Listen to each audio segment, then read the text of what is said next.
Assalamualaikum warahmatullahi wabarakatuh. Halo Sobat Pajak, kembali lagi bersama kami Tax Community Fakultas Ekonomi dan Bisnis Universitas Pekalongan pada latihan atau prepare UTS Perpajakan 1. Tanpa berlama-lama, kita langsung aja ke soalnya. Yang pertama, ada di soal 1A. Mengapa setiap warga negara Indonesia mempunyai kewajiban membayar pajak? Apakah pajak mempunyai pengaruh bagi negara? Berikan penjelasan saudara atas kedua pertanyaan tersebut.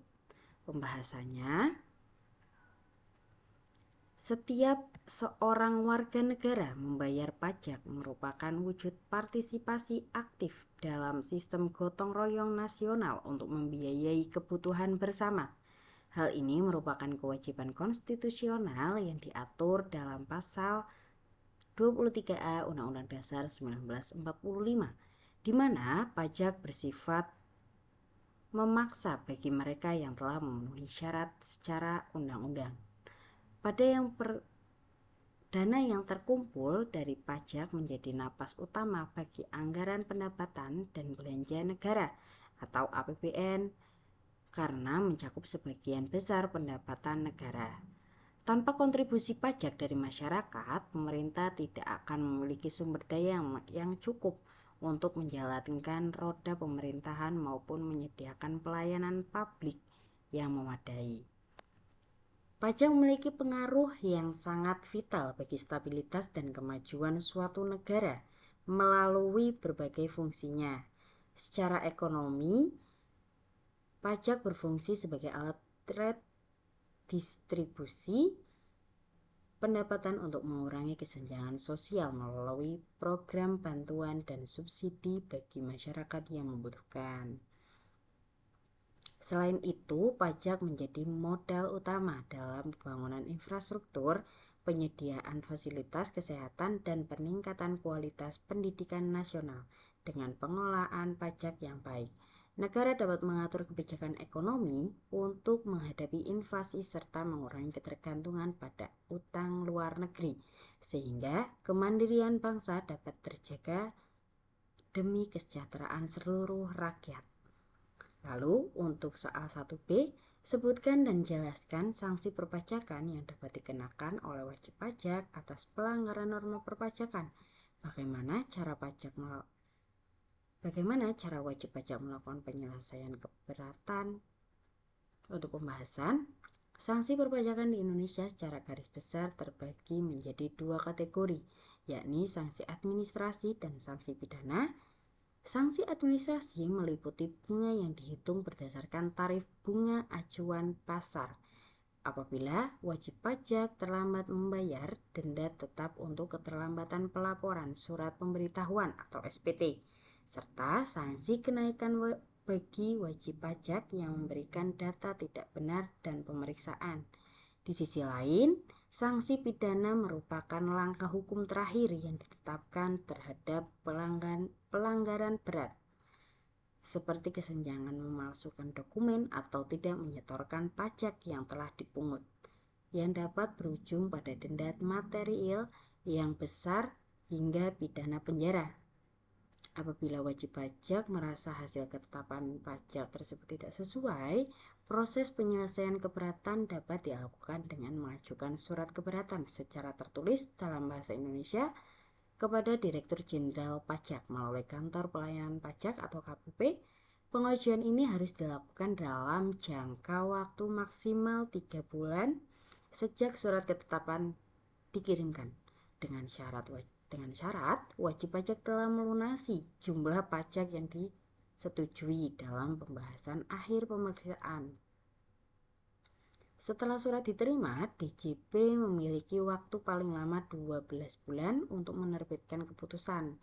Jika dalam waktu tersebut tidak ada kepastian, maka keberatan dianggap dikabulkan.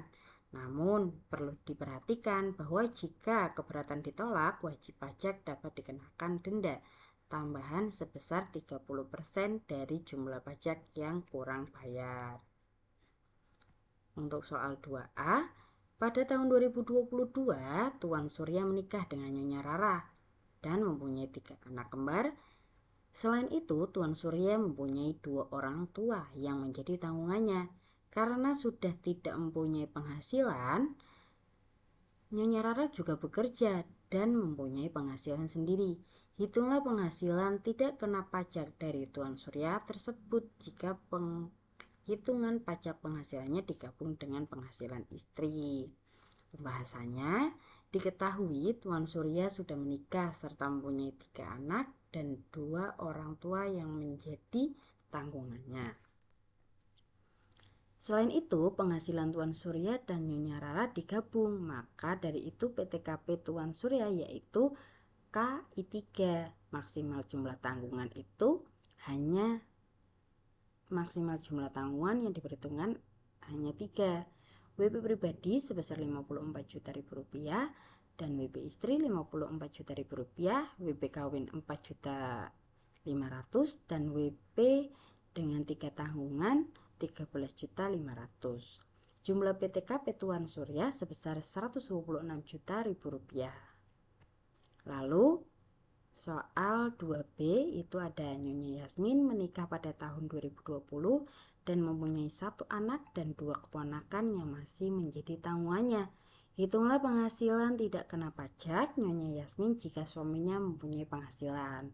Untuk pembahasannya, karena di sini suami dari Nyonya Yasmin itu mempunyai penghasilan, maka semua tanggungan ditanggung oleh suaminya. Maka PTKP Nyonya Yasmin yaitu TK0. WP pribadi 54 juta rupiah sehingga jumlah PTKP Nyonya Yasmin sebesar 54 juta rupiah. Oke, selanjutnya untuk soal 3A, Tuan Alex adalah karyawan tetap dengan status 3 anak dan 1 anak angkat bekerja pada PT Cakrawala dengan gaji sebulan sebesar 9.850. Pemberi kerja membayarkan asuransi kecelakaan kerja dan asuransi kematian dengan setiap bulan masing-masing 0,24% dan 0,3%. PT Cakrawala membayar iuran pensiun jaminan hari tua setiap bulan sebesar 3,7% dari gaji. PT Cakrawala membayar iuran pensiun ke dana pensiun yang pendirinya telah disahkan oleh Menku sebesar Rp175.000 dari gaji sebulan. Sedangkan Tuan Alex membayar iuran hari tua sebesar 2% setiap bulan pada bulan Juni 2016. Selain menerima pembayaran gaji, juga menerima pembayaran atas lembur atau overtime sebesar Rp1.500.000. Hitunglah BPH pasal 21 bulan Juni 2021. Pembahasannya, gaji sebulan yang didapat oleh Tuan Alex itu sebesar 9.850. Untuk lemburnya di 1.500.000 dan jaminan asuransi kecelakaan kerja itu 0,24% dikali dengan gaji sebulan. Jadi Rp23.640. Untuk asuransi kematian sendiri itu ada 0,3% kali gaji sebulan, jadi 29.550. Totalnya itu menjadi penghasilan bruto sebesar 11.403.190. Untuk pengurangan itu diambil dari biaya jabatan 5% dikali dengan total penghasilan bruto menjadi 500.000. Kenapa 500.000? Karena biaya jabatan selama 1 tahun itu ada 6 juta rupiah. Iuran hari tua itu 2% dikali dengan total penghasilan bruto sebesar 228.063,8 rupiah. Total pengurangan itu sebesar 728.063,8 rupiah. Neto per bulan itu pengurangan dari penghasilan bruto dikurangi dengan total pengurangan.